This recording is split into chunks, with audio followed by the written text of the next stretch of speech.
Hi, I'm Zach Bell with MP Systems. Today we're going to talk about shotgun use.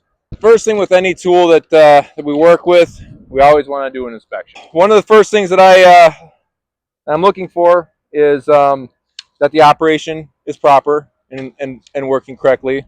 So I'll run it through the end of the shotgun stick. What makes this a special tool is that it has the ability to hook, attach, and securely hold on to um, certain apparatus that is designed for, like our grounding systems right here, that has an eyelet that's intended for it to be hooked onto and then manipulated. So I want to make sure that the actual operation is functional, operating as it's intended to be operated. And now I will select the stick and the stick length depending on what operation I'm intending to do, what task I'm intending to do. The mad distance, the distance that I want to stay away from an energized source, will kind of be the deciding factor of what shotgun stick that I elect to use for that task. If it's something where I need to keep, let's say, a mad distance of 6 feet, I'm not going to be able to do that with this 5-foot stick.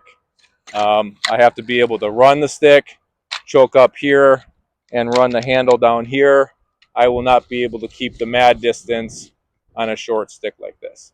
So I would want to select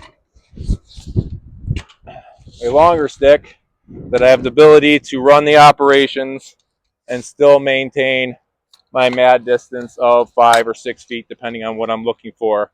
Your mad distance is at the location of where your closest point that's going to be touching. Once you have it selected, you've done your inspection, and then you're wanting to run it through to make sure that it's operating properly. When you start, you want to run this through to make sure that how you're hanging onto it, that hook, let's say for example, I want that hook to be on the downside so it maintains the hold.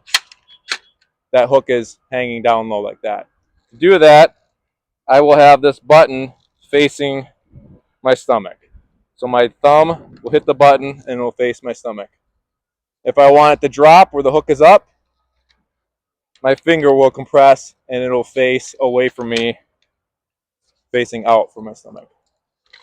So when I grab this ground, for example,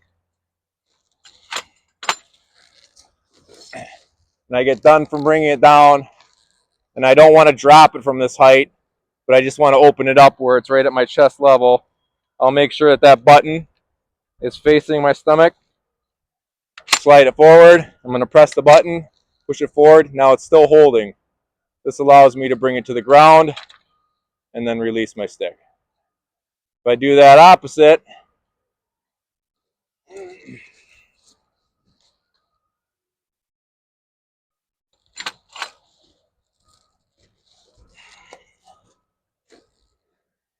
if I do that same action opposite, where it's the button is facing away, I press it with my finger, it falls out. So understanding before you actually start performing your task, what is this tool going to do when I release the hook is important. A hotline tool, it is inspection, it's understanding the use, what it's made for, the mad distance that you're trying to keep yourself from, the maintenance of the actual tool itself, making sure you're keeping it clean, you're wiping it down. This is a live line tool meant to be utilized while working on live parts. So it is important that we are maintaining the integrity of that tool.